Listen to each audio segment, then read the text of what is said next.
Hi, this video is going to be a quick guide on how to filter the results from our district mock election. So to start, when you get to this slide, you're able to choose which level you'd like to look at. If you want to share this slide and the link with students so that they can filter, you can do that as well. For this demo, I'm just going to use middle school. So once I open that, it's going to ask you to make a copy. Once you click that button to make a copy, you have access to all of the data. So this is what I want to talk about, how to filter. You'll see that it is set up by school in alphabetical order. So if we scroll down and let's look at Prairie Middle School. Once you click inside this box, and it can be anywhere within the data or within the candidates, once you click on any part of that box, you'll see on the far right, the report editor will appear. And so this is where we're going to be inputting some systems for the table to know what it is we want to look at. So I'm just going to clear everything for now and start fresh. So as far as the rows, this is what we're going to want to see as far as the content. And so let's just say if we're wanting to see what the presidential election piece, so we put in president. The columns are always going to be by grade level.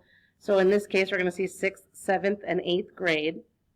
Now, this part's important to remember. When you go into values, this is where it's going to pull the data. You need it to match whatever your rows are. So in this case, we're going to need to click president again. And it says all zeros because we are looking at a sum.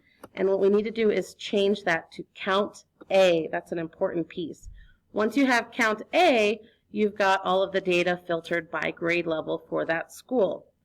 And you can do that for any school. The other cool piece that we wanted to share with you is if you just scroll over to the top and on the right a little bit, you'll see that we have filtered here now all middle school across the district by grade level and a pie chart to match with that. So I want to show you guys how this is going to work. Again, I'm just going to clear out all of this so that we can make some sense. So as a district, all middle school students, let's do this again but in this case, let's do U.S. Senator. So we're going to create our rows are the senator. Our columns are always going to be grade level. And now we're going to need to add the values.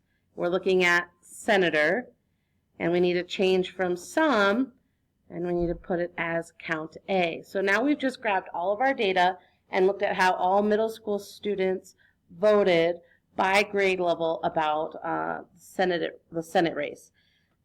The last piece to share is that we're also now able to filter our pie chart, which is changing as we're putting in this different information.